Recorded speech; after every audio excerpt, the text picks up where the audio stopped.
Welcome to Donmar TV News Channel. Sama-sama ang ilang supporters ni Senator Christopher Bongo na nagtungo sa Commission on Elections. Hinihikayat ng mga ito na huwag umatras sa pagtakbo bilang Pangulo ang senador. Naniniwala ang mga ito na si Senator Go lamang ang makapagpatuloy sa mga napasimulan umanong mga pagbabago ni Pangulong Rodrigo Duterte.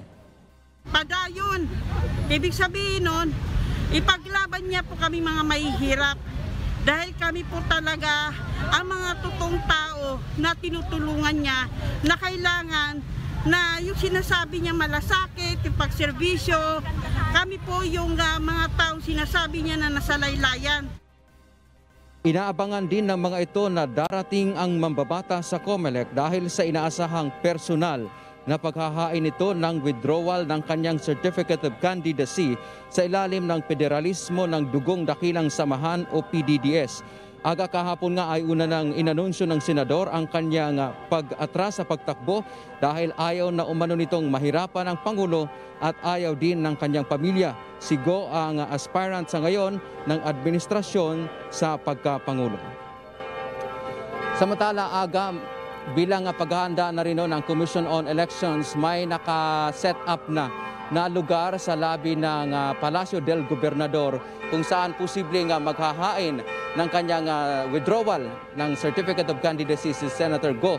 At mayroon na rin bukod na lugar kung saan kung magpapaunlak ito o magsasagawa ng press con pagkatapos ng kanyang posibleng withdrawal. Para sa amin, kung may mag-withdraw man lang o nagdadalawang isip, huwag kayong mag-alala. Wala kaming kinagagalit, kinatatampok, kinahinanakit. Wala kaming ganun kasi talagang that's really not Marcos style. We just don't do that. Ito ang naging pahayag ni Senator Amy Marcos kaugnay ng isyu ng pag-atras sa laban sa pagkapangulo ng kapwa-senador nito na si Senator Christopher Bongo. Ayon sa kapatid na tumatakbo sa pagkapangulo na si BBM, hindi anya estilo ng mga Marcos na gumanti o magtanim ng galit kanino man. Bagamat aminado na medyo nalungkot sila sa mga pahayag ni Pangulong Rodrigo Duterte, kasabay ng paglilinaw na hindi naman sila ang kalaban. Ang sinasabi ko lang sa lahat ng kandidato, hindi turo ng aking ama ni Apo Lakay ang pagiging galit o paghihiganti. Do not get angry, least of all, do not get even. Revenge is God's, it's not ours. So ganun. Makikita naman niyo sa dinami ng batito sa amin, sa dami ng pagtutunggali, hindi naman kami nagre-rest back, hindi naman kami bumabalik. Kasi ang turo pa nga ng nanay ko, kill them with kindness. Sa ngayon, aniya abala ang kampo ng BBM Sara sa pagbuo ng kanilang senatorial slate para sa 2022, lalo't marami na ang nais maging bahagi nito. Si Senator Coco Pimentel naman, mula sa kabilang paksyon ng PDP laban, kumpiyansa ng mananalo si Senator Manny Pacquiao sa laban nila sa PDP sa pagitan ng kampo ni Energy Secretary Alfonso Cusi. Habang si Cusi, sinabing nire-respeto naman ng partido ang naging desisyon ni Go. Para naman kay Acting Presidential Spokesperson Cardo Nograles, nakasamahan din ni Senator Bongo at Pangulong Duterte sa PDP laban, pag-uusapan pa ito ng partido. This is very new. These are very new developments, no? Kaya as far as PDP laban is concerned, alam ko magkakaroon ng mga series of meetings ang PDP laban para pag-usapan po ito at hintayin na lamang po natin yung any statement na ilalabas po ng PDP laban tungkol po dyan. Habang si PCOO Secretary Martin Andanar naman, magkahalong lungkot at saya ang nararamdaman sa naging hakbang ni Go. Kasabay nito, kumpiyansa pa rin ang kalihim na tuloy-tuloy ang pagsisilbi ng senador sa bayan. He's a very principled person, a principled man. Hindi naman yan politiko eh. So susundin niya talaga kung anong nandun sa kanyang damdamin at hindi siya magpapadala sa mga convincing o mga sulsol ng napakaraming mga tao na gusto siyang patakbo ito. Sinunod niya talaga kung ano sa nasa kanyang puso. Negatibo naman ang tingin dito ni House Deputy Minority Leader Bayan Muna Representative Carlos Zarate. Ginamit lang aniya ito ng Pangulo bilang proteksyon. Gate naman ni Go, sa dami ng nangyayari ay patunay lang ito kung gaano kadumi ang politika sa Pilipinas. Yan ang resulta ng politika. Diyan po ang dumi ng politika, diyan po ang init ng politika. Lumabas na kayo, parang all-out support kay Bongo dahil nag-withdraw siya, gagawin mong plan B ang tatay ko. Medyo nakakalungkot naman na naging backup plan lang kami. So hindi naman... Hoy, kumanta ka na lang! Grabe ito si ang pangalan nito. Si Sandro. Si Jake Cyrus to, di ba? Si Sandro. Okay. Akala ko si Jake Cyrus. Hindi naman ganun ang ugali namin. We've never been one to turn down support, but we've never also been that kind of family to nasasabihin nila, sige, wala na yung gusto namin, so kayo na lang. Hindi naman dapat ganun. Ay. Ano ang reaction? Ang sabi nitong isang nakikinig dito, sabi, grabe naman ang yabang nun. Actually, yan ang reaction ng mga taong nakabasa niyan. Grabe ang yabang naman ng reaction nun. Hindi, ako dito sa part na ito, mas gusto ko yung reaction ni Isko. Si Isko, may pagka-humble doon sa part na yon. Pakinggan niyo yung reaction ni Sanjo uli, pakinggan niyo uli. Panoorin niyo. Lumabas na kayo, parang all-out support kay Bongo dahil nag-withdraw siya, gagawin mong plan B ang tatay ko. Medyo nakakalungkot naman na naging... Tingnan mo? Sana kung ang reaction is, sana suportahan kami ni Pangulong Duterte. Hindi. Gagawin niyo kayong plan B? Ha? Ano kami? Panakip butas? Ha? Grabe Hindi pa ito nagiging anak ng presidente. May hangin na kaagad Backup plan lang kami. So hindi naman ganun ang ugali namin. We've never been one. Pero wag ka mag-alala, hindi ka plan B.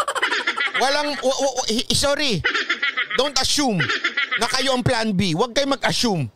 We've never been one to turn down support, but we've never also been Sabi nito ni Madam Esther Makinon, arrogante ang Sandro na yan kind of... Actually, ngayon ko lang siya narinig na nagsalita tungkol sa politics May pagka-arrogante. Family to nasasabihin nila. Ako, yari ka na naman Banatbay. Bukas lamang ka na naman ng mga vlog na mga tanso. Banatbay, binanatan na naman si Sandro. Pwede bang ilagay nyo, Banatbay, binanatan si Jake Cyrus. Hindi, di ba? Sasabihin nila, Banatbay, ang yabang-yabang mo. Ito yung matinding kayabangan, Ano sinabi? Ano kami, Plan B? Excuse me po. Kaming mga Duterte supporter, we never plan on Pinlan B kayo. Wag ganon. Wag ka magpiling. Baka pilingero ka Wala gusto namin, so kayo na lang. Hindi naman dapat ganun. Gusto nyo yung ganyan? Hindi, ito, akin objective lang ako. Objective lang ako. Pakinggan nyo ni reaction ni Isko. Buo. From the beginning, nagtapat ako na kailangan ko ng tulong kasi... From the beginning, kailangan ko ang tulong. Alam mo, doon sa part na yon, medyo, alam mo yon, busit ako dito kay Isko. Diba? Ilang beses ko itong binanatan. Pinadugo natin to. Galit na galit tayo to doon dati kasi ginawang sinigang ang mga paka natin. Ay, mga papala, mga taga Maynila. Pero this time, nakita ko yung humility. Kailangan natin ng tulong. Hirap ako. Alam mo naman, solo katawan ako sa mundo ng public service. So, kailangan ko ng mga allies, loyalists, believer, followers, and volunteers. So, kung ako ang mapupusuan nila, salamat. Thank you in advance. Pero ayoko pa rin pangunahan sila. Alam mo yun maganda, hindi totoo, walang biro Ang sarap pakinggan noon na sinabi niya, kung ako man ang mapupusuan nila, thank you in advance. Tanggalin natin yung pagiging bias natin, okay? Kasi alam ko marami sa inyo galit kay Isko. Lalo naman ako. At lalo naman ako hindi ko kaibigan yan, ha? Pinagbantaan niya ako ng ng mga bataan niya eh. O di ba, hinamon pa kami suntukan? Hindi ko type yan. Kaya lang, if you going to look at yung kanyang sinabi, yung kanyang statement, maganda. Kung ako man na mapili, salamat. Thank you in advance. Di ba? Sabi ko, akala ko nga pipitik eh. Akala ko talaga, alam mo naman si Isko pag nagsalita may pitik sa dulo eh. Di ba? Di ba totoo naman eh, si Isko pag sa dulo may pumipitik yan eh. Yung alam mo yung okay na yung unang sinabi, tas bandang dulo, pitik-pitik yan. Ito, pakinggan nyo yung kasunod. After niya sinabing in advance, thank you. They say so. For the meantime, I'm always hopeful. Sorry, ito yan. Nila, salamat. Thank you in advance. Pero ayoko pa rin pangunahan sila until they say so. Ayokong pangunahan sila. Di ba? J Fitness, sabi niya, hindi yata tumingin ng bagong survey yan. Baka nakalimutan nilang dikit na numero ng tatay niya at ni Isko. Hindi, di ba? Ako, doon sa part na yon, sabi ko, hindi, ulitin ko. Gusto ko ang lahat tayong nanonood dito ay huwag tayong maging personality based. Ano ibig sabihin ng personality based? Yung paulit-ulit ko sinasabi. Hindi yung sino yung nagsabi. Instead of asking sino yung nagsabi, let's ask, ano ba yung sinabi? Okay? Ano yung sinabi? So, ang sinabi ni Jake Cyrus, si Jake, naalala ko talaga si Charis Pempenko. Ano ang pangalan nun? Si Sandro. Ano ba full name nun? Zandro?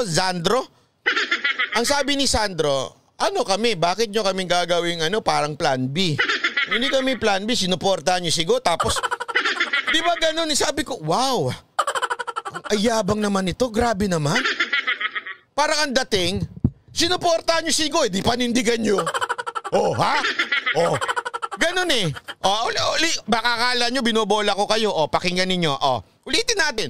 Sinuportahan nyo sigo, tapos ngayon gagawin nyo kaming plan B? Lumabas na kayo, parang all-out support kay Bongo. Dahil nag-withdraw siya, gagawin mong plan B ang tatay ko. Medyo nakakalungkot naman na naging backup plan lang kami. Ayan buo yan. Sasabihin na naman iba, kinat mo. Hindi marunong sa editing Kinat mo. Ayan na nga, buong buo. Bakit nyo kami gagawin plan B? Ano kayo? Manigas kayo. Parang ganun.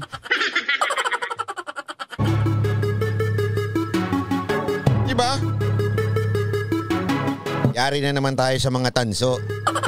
Sabi nila, banat bay, binanatan mo na naman. Si Sandro. Away na. So, Isko na. Hindi! Sabi nito, Isko na tayo? Hindi naman tayo ganun kababaw na Isko na kagad tayo. Hindi ho yun ang sinasabi ko dito. Pakinggan ho natin.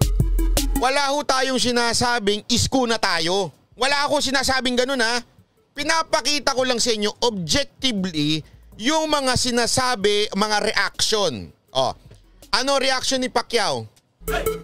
Basta ako umimigay. Di ba yun naman reaction ni Pacquiao? Si Lacson, ano reaction? Wala kaming basta kami tuloy lang ang kampanya namin. Deadma, parang ganun. Ano reaction ni Isko? Ay, kailangan ko ng tulong. Kung ako'y piliin, salamat. Q5 Tribe, maraming salamat. Diba? Yun ang reaction. Ano sa reaction ni Sandro? Yung mga nag-all out na kay Bongo. Ano kami, plan B?